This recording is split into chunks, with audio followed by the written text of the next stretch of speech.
ይህንን ቪዲዮ ለጠቅላይ ሚኒስትር ዶክተር አብይ ሼር አድርጉና አድርሱ። ዶክተር አብይ አህመድ አንተ የቤት ፈረሳውን ላትፈልግ ትችላለህ፣ አቁሙም ልትል ትችላለህ። እኛ የምናውቀው ነገር የለም። ግን ባለስልጣኖቻችን ትላንትና ዛሬ የመረጥናቸው ብልጽግና ወክለን የመረጥናቸው ሰዎች እያፈናቀሉን ነው። የሰውን ህመም አልገባቸውም። እነሱ በተንጣለለ ቪላ እየኖሩ እኛን ጎዳና እያወጡን ነው።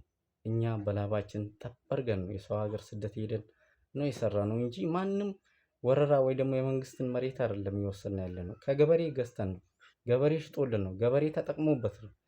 ስለዚህ አንድ እንድትለን እንፈልጋለን። ባለስልጣኖቻችን ግን ሰው ላይ ጨክነው ጎዳና እያወጡት ነው።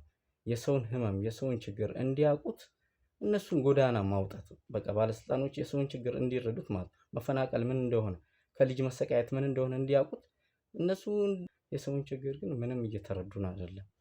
ስለዚህ እኛም ኢትዮጵያዊንን ቢያንስ በባዶ ከምንወጣ 50 ካሬ ሰጥተን በምትፈልገው ስታይል በምትፈልገው ስታንዳርድ ብንሰራ እኛ ብልጽግናን ወይ ደግሞ አንተ የምትሰራውን ስራ ተቃውመን አይደለም። ስለዚህ እንደምንም 50 ካሬ ሰጥተህ እኛም ሀገራችን ሰፊ ነች። እንዴት 50 ካሬ ኢትዮጵያ ሆኜ 50 ካሬ እንዴት አጣለሁ?